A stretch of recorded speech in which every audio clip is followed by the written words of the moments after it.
Hey everybody, this is Michelle with Creative Operation. I'm back and I have another box book project for you. This is using the leftover box that I had in my very first book of boxes project that I shared with you a couple days ago. I will link that down below. Kind of doing a series. It sounds like it's going to be a theme here.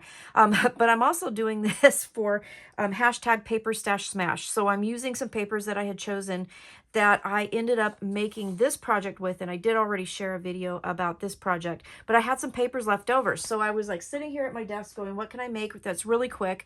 And I'm looking around at all the leftovers that I have surrounding me, and I decided to use that leftover box, use some leftover papers, and come up with a cute little project. So again, this is using those dollar store gift boxes that I've been working with for the last couple days. So another project, and this is just using one box.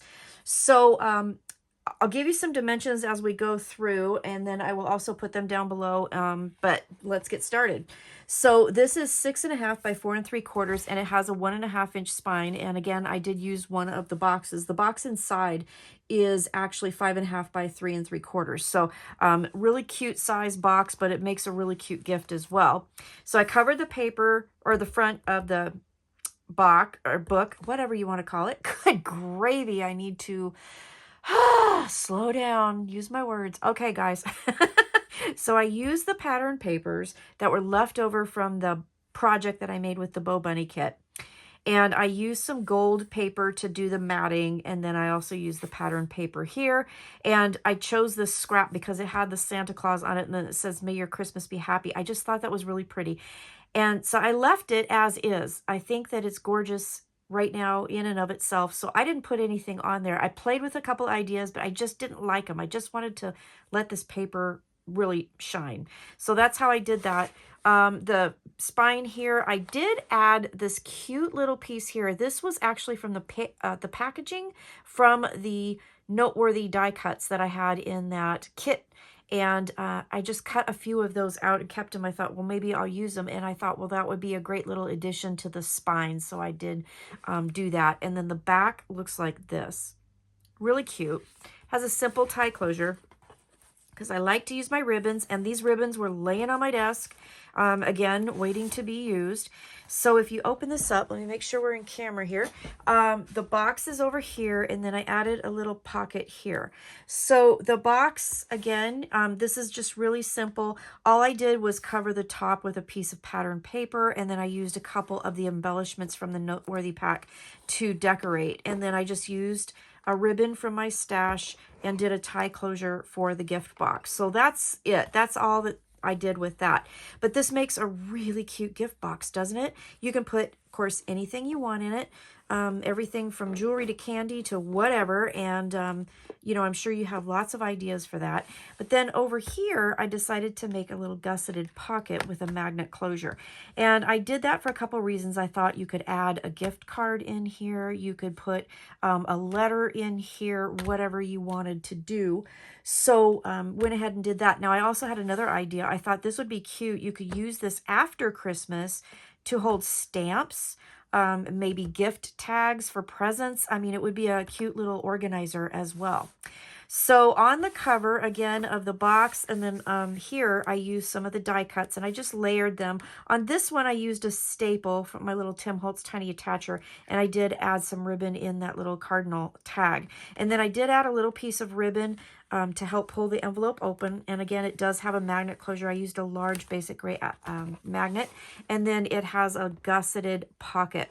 Now, this was super easy to put together. So I used, for the pocket, I used a piece of paper that was 8.5 by 4.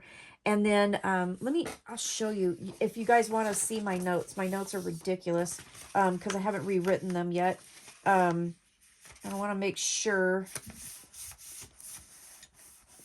Let's see if you can see this. This is my notes here.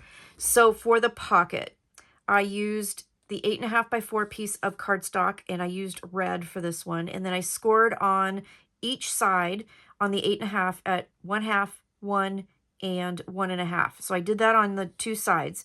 And then on the bottom, I scored it 1/2, 1, and 1.5. And then I cut out these bottom squares. You end up getting a kind of a 9 patch of scores there, cut that out, and then folded it together to make the pocket. And then for the flap, I cut a piece that was 5.5 by 3 1/4.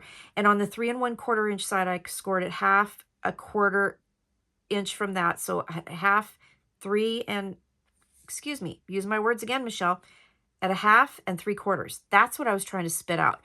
And so then that became the flap, and I did have a 1/4 inch gusset space to help kind of, give some give to the gusseted pocket so you could fill it a little bit fuller, okay? So then to cover this piece, and this piece, I did cut a couple pieces of paper that were 5 3/8 by 2 3/8. So you need 3 pieces for that. And this pocket is the same height as the flap, okay?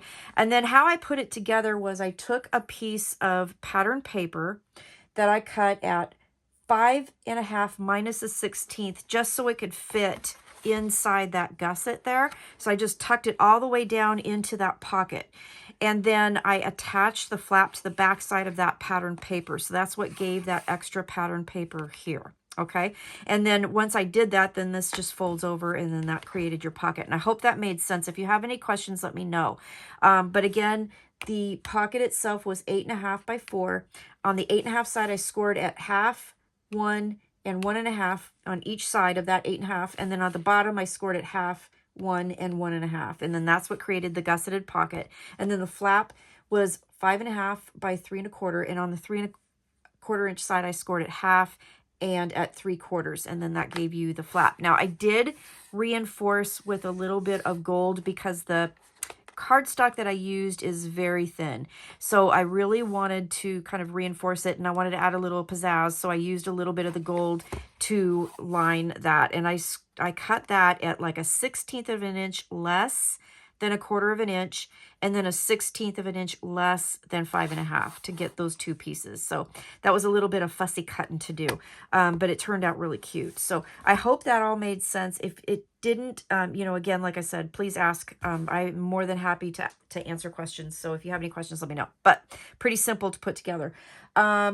So, and again, all of this was made with scraps. Like the red cardstock, it was made with scraps. So that's why I ended up using a piece of pattern paper to kind of backfill the back side of this pocket, if that makes sense. So yeah, let's talk mats. So for the outside gold, these were, double check my notes. I want to make sure I do it right. These were 6 3/8 by 4 5/8. You'll need a couple of those. For the spine pieces, I did 2. So I did the inside and the outside the same. So you need 1.5 by 4 5/8. And that will cover the gold part, front and back of the spine. And then the pattern papers, you will need 2 pieces that are 6 1/8 by 4 3/8 for the outside, okay? And then for the spine pieces, you'll need 2 pieces that are 1 1/4 by 4 3/8. And then on the inside, when I did cover the inside, I didn't use the gold for that because I really thought it was going to clash with the gold on the box. So I thought that was just plenty of gold on the inside, except for right here. So I didn't put them on the covers here, but I did cut these pattern papers at 6 3/8 by 4 5/8. So you need 2 of those as well, okay? So I hope that makes sense. The box itself, when I measured it out, was 5.5 by 3 3/4. So I cut this pattern paper at 5 3/8 by 3 5/8, and that's how I covered the top. And I didn't cover the inside. I just did that as is. So I hope that makes sense. Just kind of a talk through of this project. I'll have all the measurements down below, so you can have those. And again, like I said, please ask if you have any questions. So that is what I wanted to share with you today. So I thought that was really cute. So again, this is another book box, and this is using the leftovers from this class kit that I made for my #PaperStashSmash. So I hope you really liked it. All right, so thanks for watching. I hope it all made sense. Thanks for listening to me go over all of those measurements, but again, those are also down below. So thanks for watching. Have a great day. Stay crafty. I will see you again soon. Bye-bye.